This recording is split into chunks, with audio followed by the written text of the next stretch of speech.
Hola, ¿qué tal? Buenas tardes. Mi nombre es Óscar Santos, de la Universidad Politécnica de Madrid y el Departamento de Lingüística Aplicada a la Ciencia y la Tecnología. Hoy vamos a hablar del pensamiento humanista, al margen de la ley, aspectos socioculturales y autobiográficos en la obra de Bernat Metge. El pensador barcelonés Bernat Metge, 1340-46-1413, es uno de los autores clave de la literatura catalana, como evidencian las numerosas investigaciones llevadas a cabo desde el siglo XIX.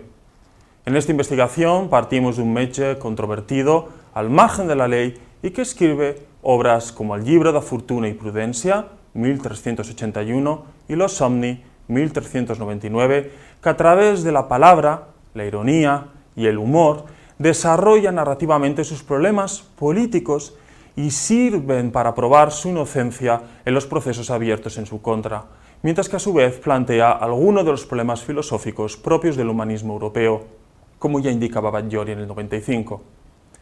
Este estudio recalca la conexión vida-texto del humanista, que ayuda a entender y adelantar el origen de la modernidad y la existencia de un pensamiento humanista en las letras catalanas. Metge, como el primer humanista en la península ibérica, procura los elementos suficientes para entender bien cómo se configura el humanismo en su pensamiento y cómo se transfiere en sus obras. Un autor al margen de la ley, desde un punto de vista figurativo y entre comillas, como veremos en algunos ejemplos biográficos y textuales en el siguiente vídeo presentación. Metge es un claro ejemplo de la convergencia de la tradición grecolatina y cristiana, elemento esencial en los autores del humanismo mediterráneo, como sucede en los humanistas italianos, y en el caso particular de la península se presenta de una forma más difusa, ya que converge con la amplia tradición cristiana existente. De ahí que vayamos a analizar profusamente a un Metge cuyo estilo asume estas dos tradiciones. A pesar de que, aunque pionero y revolucionario en su época, no llega a influir posteriormente en las letras peninsulares. Para ello es necesaria una triple metodología: la comparatista, la cultural y analítica, formando un polisistema cultural de convivencia, intercambio literario-cultural de autores y textos. Por lo tanto, algunos de los objetivos que vamos a plantear son: 1. Profundizar las relaciones interdisciplinarias y mecanismos y manifestaciones interculturales.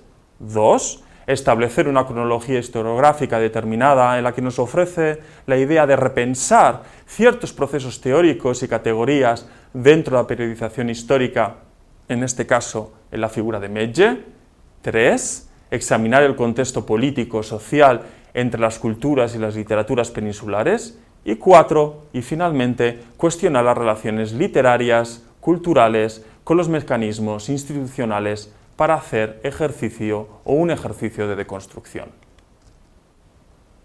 Hay nociones a tener en cuenta para entender la figura de Metge y el perfecto humanista, ya que parte del conocimiento del cristianismo, elemento que sí es común en toda la Europa mediterránea y aunque de diferente intensidad.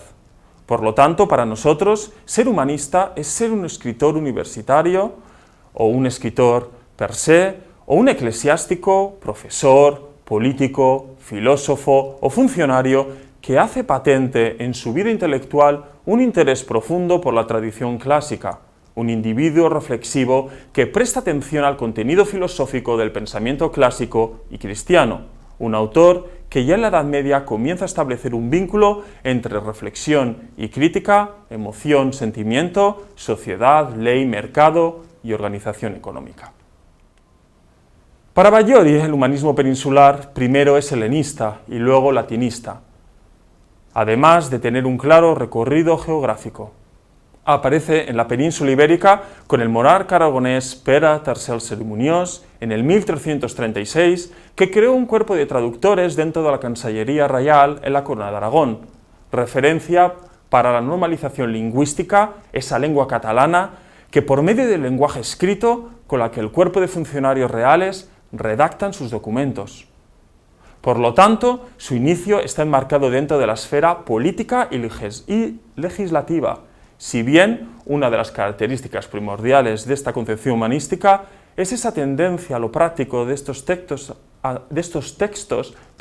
administrativos gubernamentales y, por tanto, de sus autores.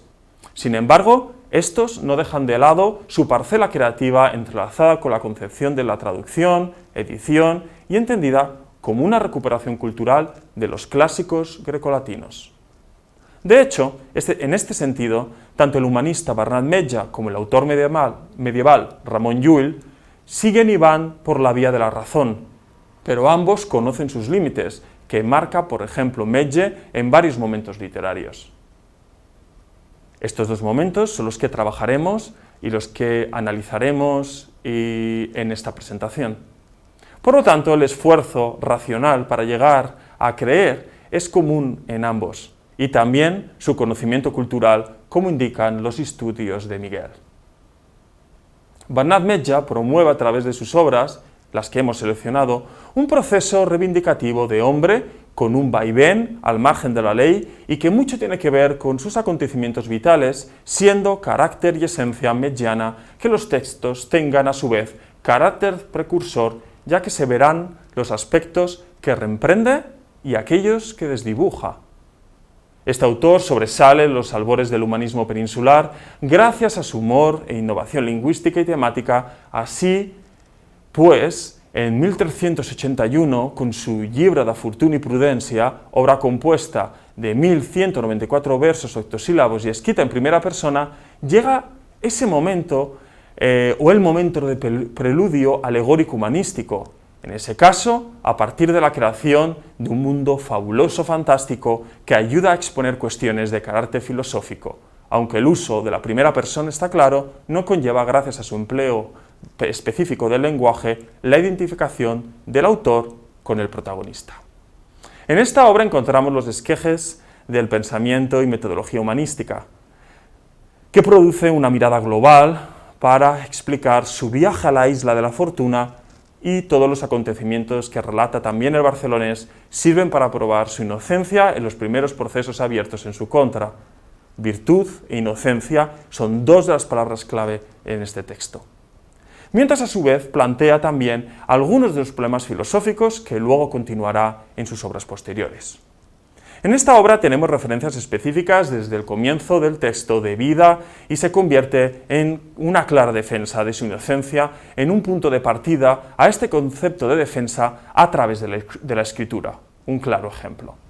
Elemento esencial a tener en cuenta y que estamos desarrollando en esta presentación.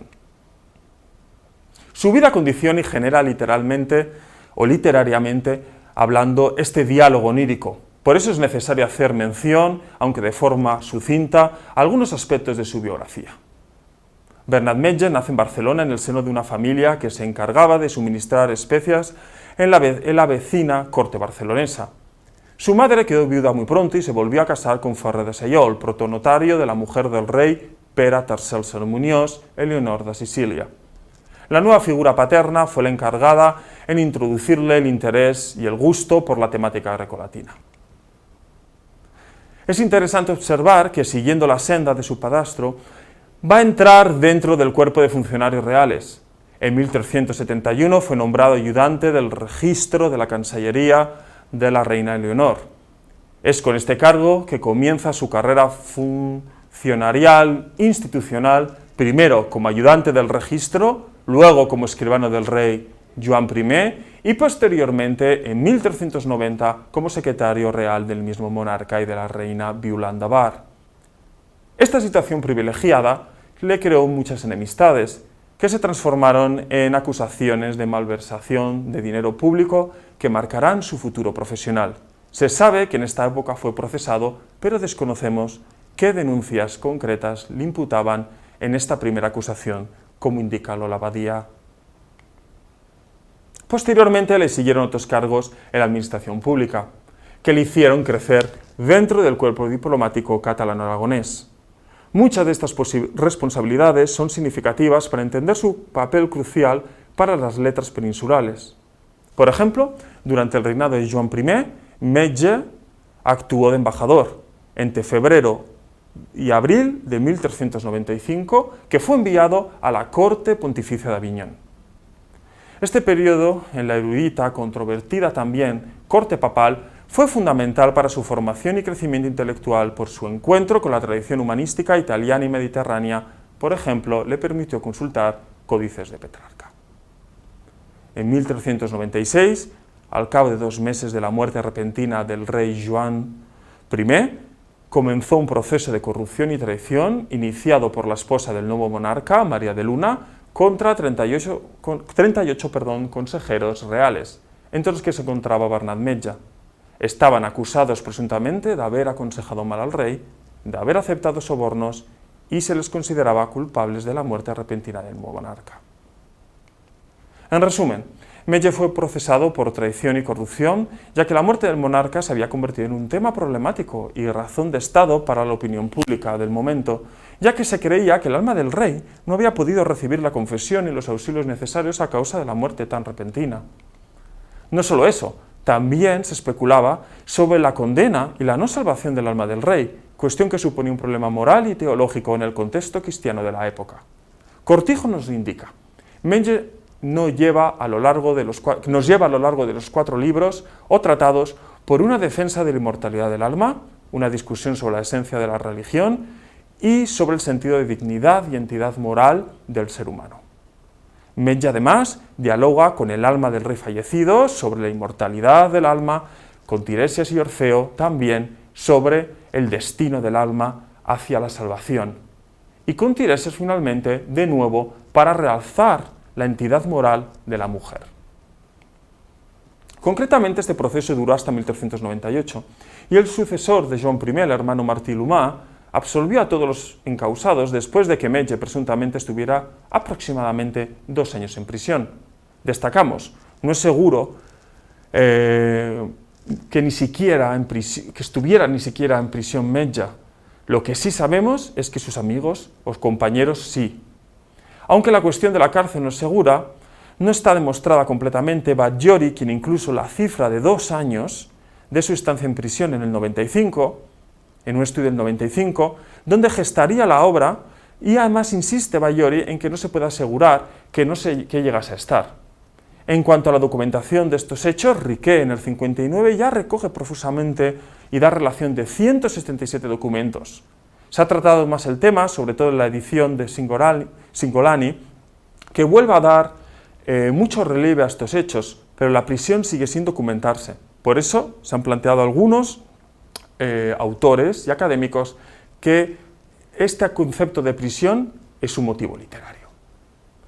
Después de la resolución del conflicto, Metge pasa al servicio del nuevo soberano tras la defunción de este y la llegada de la dinastía de los Trastámara en Castilla en 1369, en Aragón en 1412 hasta 1555, en Navarra de 1425 a 1479 y en Nápoles de 1458 a 1501, 1504 a 1555, ya no asumió Metge ninguno de los más cargos oficiales. Es decir, Metge reivindicó su posición en la corte para luego no ocupar ningún cargo más administrativo y morir en Barcelona en 1413.